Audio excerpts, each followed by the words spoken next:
Hey guys, it's Nercules here. It is Wednesday, which means new comics drop today, and we are going to be checking out this What If Dark Spider-Gwen #1. Very cool, hot off the presses. Let's check it out right now. All right, guys, so we're going to check this out. I figured I'd throw another couple of comics that just came out today. This awesome Black Cat Amazing Spider-Man 30 variant that just came out today, and also this really cool Hellfire Gala Hallows Eve #5. If you haven't read any of the Hallows Eve comics, they're really, really good, and it's a great time to get in because just a couple in. And I love all these Hellfire Gala variants that they've been doing just across the whole Marvel universe. But this right here is the Rose Besh variant. It's really cool. I love the anime style that she has and these dark, bold lines around the hand. Just awesome. And I also love that it's a bit of a virgin because it doesn't have the barcode there, right? So it's kind of nice. It's not true because, we still get the title, but so I really like how it's just really simple and just kind of zeroes in on Spider-Gwen. Now, I am a huge sucker for the What If comics. I love them and I've always loved them. So we'll definitely check out more on the channel in the future. But this is really cool. The moment I saw What If, I was like, oh, getting it. And as I was flipping through it, I realized this is really, really neat. I think we're actually going to start at the back first, just to give you some context.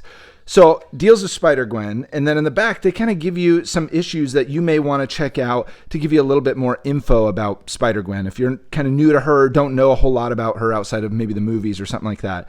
So, the kind of inflection point, it's called turning point, but to go to for sure, is Amazing Spider-Man #121. So, obviously, that's an older one. You probably find a digital copy, although there is a nice facsimile that just came out as well, so you could check it out.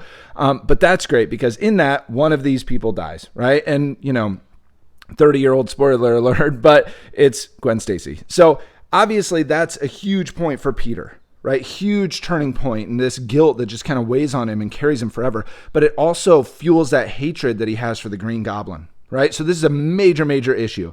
And then we got some other Spider-Gwen shadow clones that's kind of more recent, just to kind of see where she's at right now, if you want what's going on with Gwen currently in comics.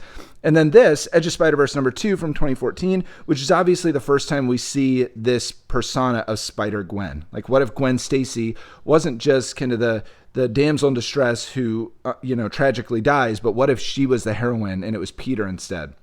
Now, it's kind of amazing thinking that came out in 2014, and here we are in 2023, 9 years later, and only now are we getting a story that's like this. What's really unique about this story that I really love is it's actually kind of set in that world of Amazing 121, right? Where all of a sudden, here we are, same kind of scenario, Peter battling the Green Goblin,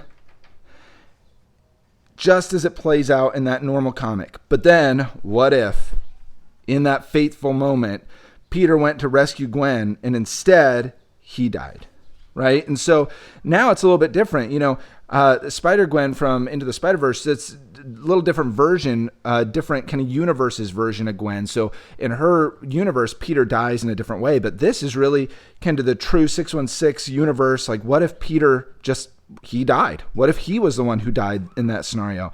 So what I really love about this, and I'm not going to flip through the whole book because I don't want to spoil it for you, but it really plays through, like, what would that look like? What would it look like for Harry, Peter's best friend, right? And so obviously you're already seeing some of that tension too that's naturally there. It's like, but Gwen doesn't have superpowers, but she's donning the costume. She's going for revenge. So how does that play out, right? And then you have Harry is deeply involved here, but obviously his dad is Norman, the Green Goblin. So what's that going to look like? How is that going to play out?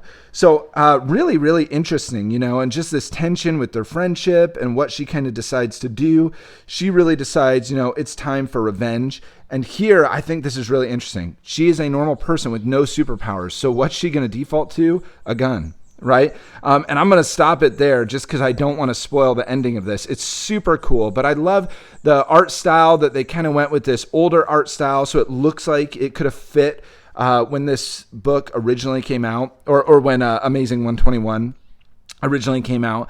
But very, very cool. Like I said, just came out today. There's a couple of variants. The coolest variant I saw has Gwen kind of standing in front of a tombstone for Peter. So I would definitely try and grab that if you can. That's probably going to be, that was a retailer exclusive variant. And so I've already seen that today on eBay going for like $60. So definitely check that out. But if not, this is a great variant as well. There's a couple of them out there. Really, really cool. But Check it out. Let me know in the comments what you think, either about this book or if you've read What Ifs before. I want to know what's your favorite What If book, And if you've never read any What Ifs, you're missing out, friend. You got to get on board. But tell me this, if you were to write a What If, a whole different scenario in the Marvel Universe, what would it look like? Leave that in the comments and make sure to subscribe. Until next time, high five, subscribe.